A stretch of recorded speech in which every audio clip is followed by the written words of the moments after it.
ప్రాణాలకు ముప్పున్నప్పుడు IPL cup ఎందుకు భయ్యా? అందుకనే ఐపీఎల్ 2025ని 1 వీక్ వరకు సస్పెండ్ చేయడం జరిగింది.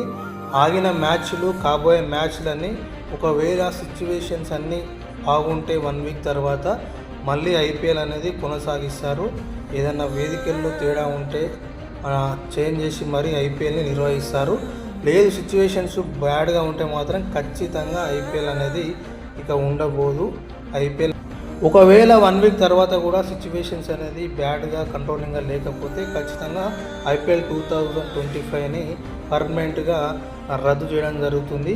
ప్రజల ప్రాణాలని పణంగా పెట్టి ఆడే ఆటల కంటే ఖచ్చితంగా ప్రజలకు సహకరించి అండ్ కంట్రీకి సపోర్టింగ్గా నిలబడి ఉంటే మంచిదనే ఉద్దేశంతో ఇలాంటి నిర్ణయం తీసుకుంది.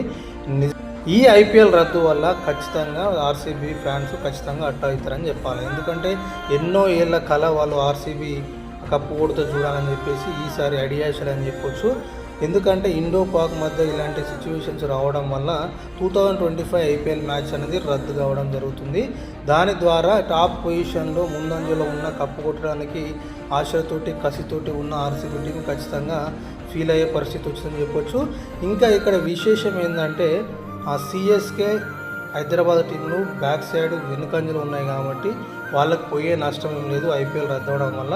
కానీ ఎన్నో ఆశలు పెట్టుకున్న ఆర్సీబీ టీం మాత్రం ఖచ్చితంగా అందరికంటే ఎక్కువ ఫీల్ అయ్యే పరిస్థితి, బాధాకరమైన పరిస్థితి వచ్చిందని చెప్పొచ్చు. ఏదైతే మనకు ప్రజల ప్రాణాలు ఇంపార్టెంట్ అండ్ సిచ్యువేషన్ అర్థం చేసుకొని కంట్రీకి సపోర్ట్ చేస్తూ ఇలాంటి సిచ్యువేషన్ని ఖచ్చితంగా అడ్జస్ట్ చేసుకొని ఉండాలని చెప్పుకుంటూ మీ సామాన్యుడు. ఐపీఎల్ ఫ్యాన్స్ ఎవరన్నా ఉంటే ఇలాంటి సిచ్యువేషన్ని మీరు అర్థం చేసుకోండి. మీరు మీ టీంలకు 100% న్యాయం చేసుకున్నారు, ఓకే.